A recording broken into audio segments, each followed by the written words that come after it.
ma jiro ciidan nooc u yahayba mudaharaad samaynayo oo ama mushaar waaye ama mushaar ka dagaalamaya.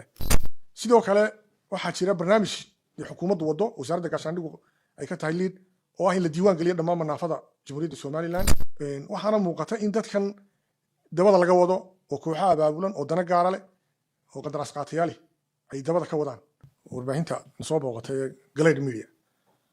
waa ku mahadsantihiin booqashadiina. waxaanu doonaynaa inaan kelmad ka nidhaahno buuq kooban oo ka dhacay intan u dhaxaysa wasaaradda gaashaandhiga iyo xerada Birjeex. waan arkayo in si qaldan warbaahinta qaarkeed ay u madal rufisay ama ereyada adeegsanayaan aanay saxayn. taas aanu kaliftay inaanu saxano sida wax u jiraan. horta marka hore dadkan mudaharaadka samaynaya waa naafo ka timi xeradan Birjeex oo ka tirsan ciidamada kala duwan. maahana markii koowaad waa markii saddexaad ay sameeyaan mudaharaadka noocan oo kale ah. waxay ka mudaharaadayaanna waxa weeye siday horeba u sheegeen in mushaharka loo kordhiyo lala simo ninka jiida jooga mushaharka loo kordhiyey sababtoo ah si ogtihiin ciidamada shaqaynaya actifeka waxa loo kordhiyey 50%. waxay doonayaan markaa waa kordhintaasina qasab iyo xoog toona iyo mudaharaad ku iman maysee waa barnaamij dowladeed u baahan miisaaniyad. cid qasab lagu kordhinayaana wax ma jirto. taasi waa taas waxaan doonayaa in caddeeyo cidda mudaharaadaysa ciday tahay iyo waxay u mudaharaadayaan waxay yihiin. sidoo kale ma jiro ciidan nooc u yahayba mudaharaad samaynayo oo ama mushaar waaye ama mushaar ka dagaalamaya. sidaan sheegay waa qolada naafada ah oo ciidamadoo dhan ku jira wasaaraddana ay u tahay line ministry oo jooga. arrinta labaad ee soo baxday waxa weeye inaanu barnaamijkani salkaba ku haynin mushaar kordhin iyo in loo kordhiye ay jiraan qolyo abaabulan oo dabada ka wada oo aanu ku daba jirno. markaan dabadda usoo baxnay aanu aragno inay dee dad gaadiid wata carabiya oo muuqaaladoodii iyo nambarhoodii aanu hayno oo qayb ka ah mudaharaadka. sidoo kale waxyaalaha caddayntan hayno waxaa ka mid ah dee barnaamij habaysan buu ahaayo taayiradiisa iyo wixiisba taayirada lagu biyey waxba ay diyaarsan yihiin gaadiidna lagu keenayay. dadka mudaharaadayna waa dadkii dadka ugu nuglaa xitaa dad iyaga wax qaadan karaya maaha. marka laamaha amniga ee khusaysana waan la wadaagnay xogtaas kana hordhici mayno dee baaritaanka waa si lagu daba jiraa.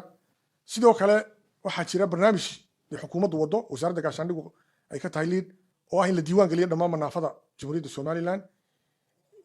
gacantana lagu hayo hadda diiwaangelintoodii marka ay dhammaato oo ay gabagaba ku tahay diiwaangelintii ciidamada kala duwan iyagu inay ku xigaan.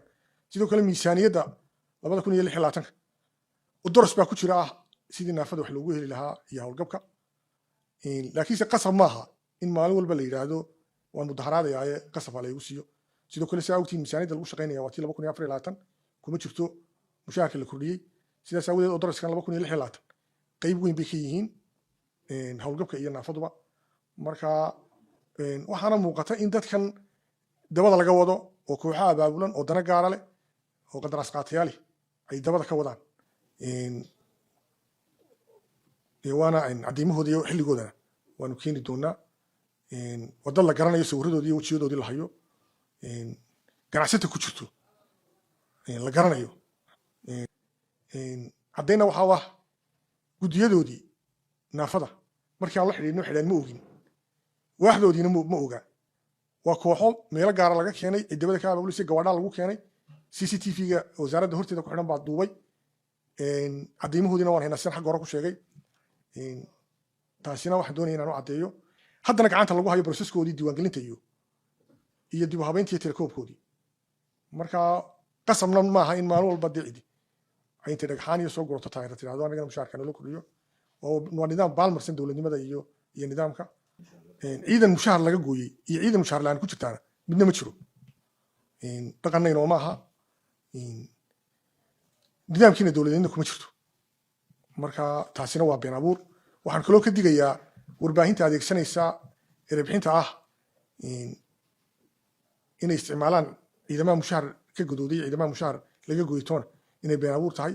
been abuurkuna dee uu leeyahay shuruucdiisa iyo dambiyada ka dhasha iyadana aanu deegaama amniga horgeyn doono cid kastoo been abuur ka faafisa ciidanka qaranka iyo wasaaradaha marka taana waan ka digaynaa waxaan doonayaa markaa iyaga laftooda qolada naafada in fariinkan u mariyo sababtoo ah waa markii labaad ama saddexaad ee barnaamijkaas la yimaadaan barnaamijka gacanta lagu hayaa tirkoob buu u baahan yahay arrinta kale muhiimka aan doonaya inaan idin sheego naafadu waxay ka tirsan tahay wasaaradda gaashaandhigga waxay leeyihiin guddi waxay leeyihiin waax la yidhahdo waxda hawlgabkiiyo naafada waxay leeyihiin guddi nooc qaabilsan naafadu meelay joogtaba oo ay gobollada dalkao dhan bay ka tirsan yihiin guddiyaha la macaamilnaa jirta guddida laftoodii way soo baalmareen markii aanu saaka guddiyadii la hadalnayn waxay nagu idhahdeen dadkaasi dadaan ognahay ma aha